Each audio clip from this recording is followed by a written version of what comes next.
Albert Fairchild, Victoria Park's dedicated gatekeeper, meticulously checks every corner every day to ensure this place is a green paradise in the heart of the city. He loved his job, happily walking around the park, picking up trash and taking care of everything to maintain its perfect beauty. One afternoon, while passing by an area with picnic tables, Albert suddenly saw a little girl about 4 or 5 years old sitting alone, attentively coloring in a picture book. He was shocked when he looked around and couldn't see the girl's parents. Approaching, Albert gently greeted her and asked her what she was doing here alone. The little girl looked up with suspicion. "You're a stranger. And my mother told me not to talk to strangers." Albert smiled. "You're right, but I don't want to bother you. I just want to know where your mother is." The girl continued in a serious voice, "My mom is having a job interview right across the street. She told me to wait here, don't go anywhere and don't talk to strangers. I have juice and food. Take it easy." Worried about the girl's safety, Albert decided to stay by her side until her mother returned, ensuring a safe ending to this unexpected story. Albert's eyebrows furrowed in worry as he stood under the canopy of an old oak tree in Victoria Park, watching little Meg sit and color alone at a picnic table. He knows that leaving a child alone in a public space is risky. But he also understands the desperate measures some single parents face. Meg, with her innocent smile, seemed unaware of these worries. "What is the girl's name?" Albert asked, trying to distract himself from his heavy thoughts. The girl giggled and replied, "Margaret, but it's a bit long, isn't it?" The girl's eyes sparkled mischievously. "It's 3 times my name," Albert joked. "Does anyone call you by a shorter name?" Her mother called her Meg, she admitted with a bright smile. Their conversation passed with magical stories, Meg earnestly asserting that she often chased fairies around the fountain in the park. Albert chimed in, "Oh, those fairies are so mischievous, aren't they? Always trying to bathe in the fountain and break the rainbow." Meg laughed heartily at Albert's joking fabrication. "If the fairies pull your hair, you just have to scream, Albert will come running right away," Albert promised, a gentle smile on his face despite all the responsibilities inside. As he walked away, Albert couldn't help but glance back over his shoulder, wishing he had a grandchild like Meg to fill his days with laughter and happy conversations. Meg's presence temporarily eased the pain of a personal tragedy that had upended his life 5 years before, a loss that still darkened his heart like the oak trees lining the parkway. Tablets. Once a dedicated police officer and a family man who cherished family life above all else, Albert now finds solace in his duties at the park. Protecting and interacting with visitors, ensuring their safety, and sometimes, like today, being reminded of what he lost but also of the little joys that life still brings. On a Sunday in May, Albert and his family prepared for their dream vacation at a neighboring city's beach. He planned to rest with his family during the week. The laughter of his niece Emily, as she rushed into the house to get her favorite teddy bear, Chelsea, still echoed in his mind. Albert couldn't believe that was the last time he heard that laugh. While his son-in-law Josh begged him to rest and let him drive, Albert was determined not to leave the steering wheel. "Dad's day, Dad will drive," he insisted. However, everything changed when Albert received an emergency call from the police station. "I have to go now, I have important clues for the investigation," Albert told his family, leaving deep disappointment, especially in Emily's expectant eyes. Albert hurriedly left and only returned home the next evening, after receiving another call from the police station. When he entered the city hospital, his heart was clenched as he watched each stretcher being pushed out, the last being Emily's. In an instant, Albert's world collapsed due to a tragic car accident. The small truck lost control and crashed into a large truck. The officers came to pat him on the shoulder, but could not console him for the pain of loss he was experiencing.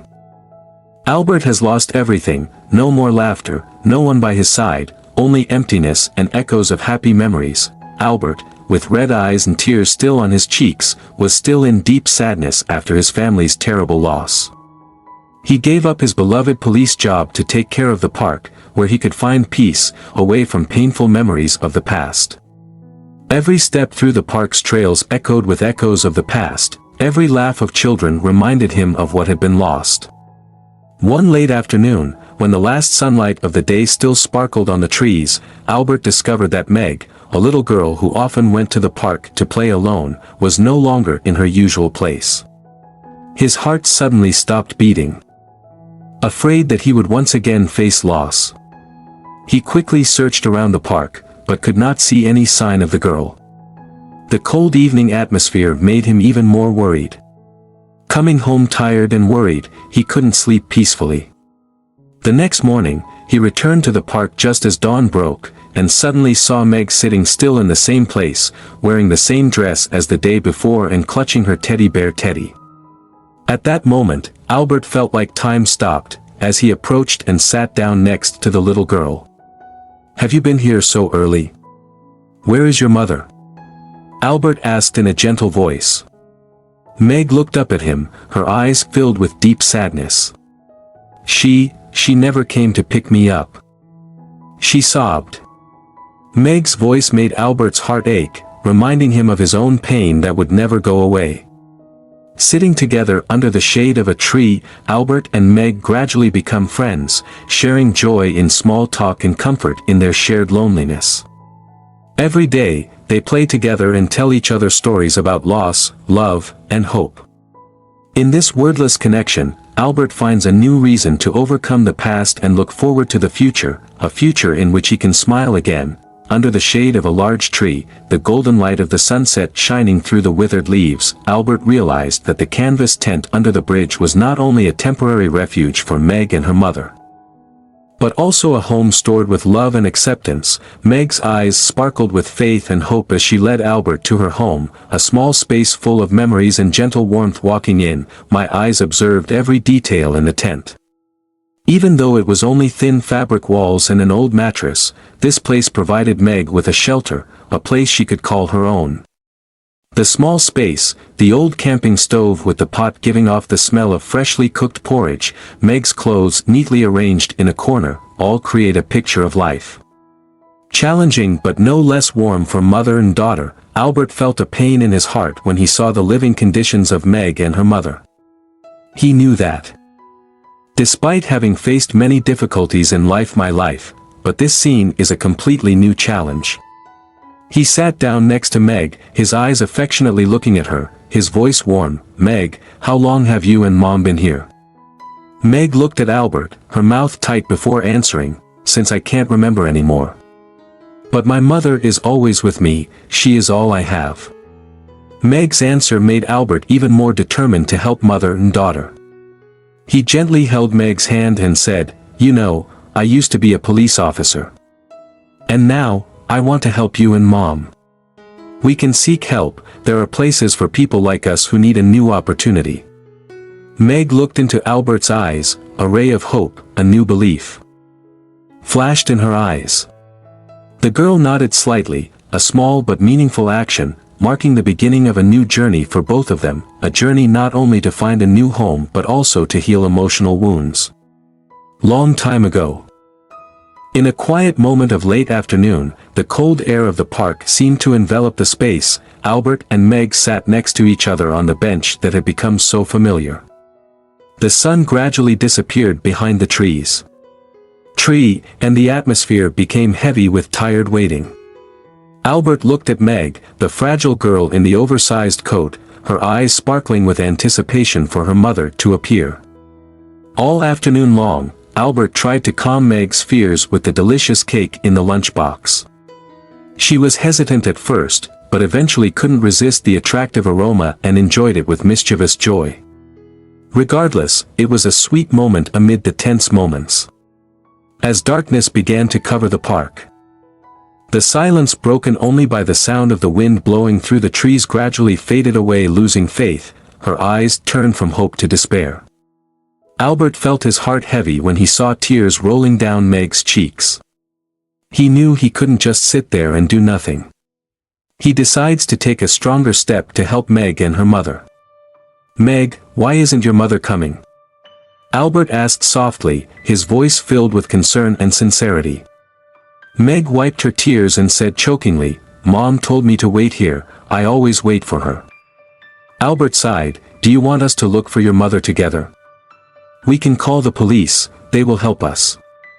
Meg looked at Albert, her eyes sparkling with a new hope. "Can you really help me find my mother?" "Of course," Albert said, his hand patting Meg's shoulder. "I'm an ex-cop, and we won't give up until we find your mother." In the gradually falling darkness, Albert picked up the phone and started making the necessary calls. A series of actions were taken, from contacting the local police station, to checking databases, to notifying homeless support organizations. He and Meg no longer just sit still and wait, but have embarked on a new journey together, a journey of search and hope, a journey in which every step is not just a search. The moonlight dimly shone through the window. Emily's room was filled with a peaceful, gentle atmosphere. Very different from the stressful hours of the day. Albert, although tired, still felt a gentle joy when he saw Meg sleeping soundly in her neatly made bed, curled up next to the teddy bear that used to be Emily's, and in that quiet moment, he felt like he found a part of his family in him. Meg. As Albert moved from room to room in the quiet house, he couldn't help but think about Meg's mother, a woman he had never met but seemed to know very well. The baby was strong and resilient, gradually becoming a part of this house, soothing the pain of loss that he had tried to bury for so long. In the kitchen, as he beat eggs and prepared dinner, there was laughter. Meg's voice echoed like a breath of fresh air, bringing life to the house that had been quiet for so long. The old song from the record player that Emily once loved was played again, warming Albert's heart with memories of those days. Happy. Although Meg was not Emily, she brought him a ray of hope and connection that he did not expect. That night, while Meg slept, Albert spent many hours contacting former colleagues and friends, looking for any information that might lead to Meg's mother. Although reports turned up no clues about the recently missing young women with matching descriptions, he didn't let that dampen his spirits. Late-night calls were fruitless, but Albert was undeterred. When Emily's room light was turned off, the night light filled the space. Albert stood at the door, watching Meg sleep. In the silence of the night, he promised himself that he would never leave Meg alone again. He feels a new responsibility, not only to find Meg's mother, but also to protect her, even if that means new changes in his life. It was not only the beginning of a search, but also the beginning of a new relationship, a new family in which Albert and Meg could find comfort and hope in each other. In the chilly air of the early morning, the dim sunlight sparkled through the park's ancient trees, bringing a little warmth to the cold of autumn. Albert, although exhausted after the row, he searched tirelessly for weeks, still persevering with the faint hope that one day Meg's mother would appear. He tried every possible method, from contacting hospitals and temporary centers sheltering the homeless, to reviewing missing persons reports and traffic camera images. Every day, Albert took Meg to the park, where her mother had last left her, and they would sit there from early morning until late at night. Meg always maintained faith that her mother would return. One afternoon, when the sky began to turn gray with clouds threatening rain, Meg sat huddled on a stone bench, her eyes never left the park entrance. "How can Mom find me if I'm not here?" She repeated that sentence over and over again like a whisper, an unshakable belief. Albert, sitting next to him, gave Meg his coat, filled with sympathy and admiration for her mental strength. He knew he couldn't give up, not only because of Meg but also because of his promise to her. While reflecting, Albert decided to take a different approach. He wrote a social media post, including a photo of Meg and a brief description of their situation, hoping that the power of the online community could help them find clues. Uploaded, the article quickly received attention, with many people sharing and providing useful information.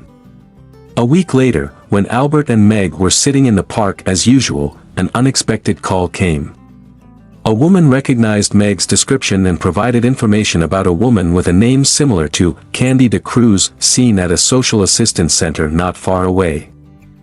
With this new clue, Albert and Meg immediately set out, hoping that they can finally reunite with their long-lost loved ones, on the vibrating bus in the pouring rain, Albert's patience and anxiety are tested when Meg suddenly screams, recognizing the woman from a billboard as his mother. The text on the billboard clearly displayed, "Do you know me? Please call this number," followed by the name, Cadence de la Cruz. Albert's heart sank as he realized that this could be an important clue. They hurriedly got off the bus, and in the pouring rain, Meg led Albert to the exact billboard she had seen. With the chaos around and Meg's impatient eyes, Albert took the phone and immediately called the number given. On the other end, a female voice announced that Cadence de la Cruz had been hospitalized at the city hospital, but had been discharged.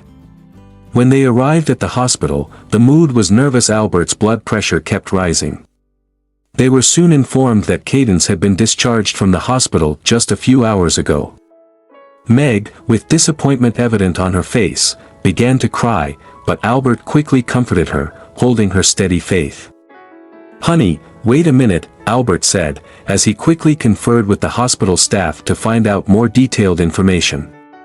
Thanks to Albert's vigilance and connections from his past as a police officer, they quickly find the address where Cadence temporarily settled after leaving the hospital. With their new address in hand, Albert and Meg hit the road again. Throughout the journey, Albert tries to reassure Meg with promises that they will eventually meet her mother. When they arrived at their destination, a small apartment on the third floor of an old building on the outskirts of the city, they both held their breath in anticipation. Albert knocked on the door, and after several long, tense seconds, the door opened. Before their eyes, Cadence de la Cruz stood there, looking tired but beaming with a smile when he saw Meg. The little girl ran into her mother's arms, and in that moment, all the pain, all the waiting, all the tears, were finally released. Albert, standing to the side, felt a warmth spread in his heart as he witnessed this scene of reunion, knowing that all his efforts had finally paid off. Albert, worried after hearing about Cadence from the nurse, rushes Meg to the shelter Cadence was sent to. Cadence suffered a traumatic brain injury and amnesia, resulting in no one being able to recognize her after she woke up from her coma. Albert and Meg found Cadence in a corner of the shelter, where she was sitting alone. When Meg ran to hug her mother, Cadence recognized her daughter immediately, despite the gaps in her memory. The three's emotions became overwhelming, with tears and smiles alternating. Cadence asks about Albert's identity, and he explains that he was the one who took care of Meg all this time. Albert takes Cadence and Meg to his home, asking Cadence to stay as long as she wants, and uses his savings to help with her treatment. Over the following months, thanks to encouragement from Meg and Albert, Cadence slowly regains her memories. She recalls that after her husband's death due to an accident, their family lost their home and she lost her job, leading to them being unable to pay rent and eventually having to live temporarily in tents. Sharing about these difficulties, Cadence feels grateful to finally be able to settle down and be safe next to her daughter and her new friend Albert. Their story is an emotional journey from loss to recovery and rebuilding their lives together. Albert listened attentively as Cadence recounted the fateful day that changed her life. She went to a job interview and left Meg at the park because she thought it wasn't safe for her to be alone in a tent. She had told Meg to wait there until she returned. However, fate had other plans. Cadence slipped and fell in the pedestrian tunnel, her head hit the edge of the stairs and she lost consciousness. When she woke up, she was in the hospital, her memory was fragmented, she couldn't recall the simplest details of the past. "I'm so glad you're safe, my love, and really glad Meg found you," Cadence said with relief and gratitude, touching Albert's heart. The tears he shed were a mixture of sadness for Cadence's situation and joy for their reunion. Over the following months, Cadence and Meg lived with Albert, forming a temporary family bonded by mutual love and support. When Cadence regains her strength and finally finds a job, she meets Frank, a widower with 2 children. Their connection was instant and soon they decided to get married. Meg and Cadence move into a new home with Frank, forever grateful to Albert for his steadfast support and kindness. Even though Albert knew he would miss Meg terribly, he was truly happy for them. Cadence and Meg never forgot the man who became an integral part of their lives. They regularly visited him on weekends and spent every summer vacation together at the beach, celebrating their relationship and the lucky events that brought them together. Albert's life was enriched by these visits, a constant reminder of the unexpected family he had gained through acts of compassion and love.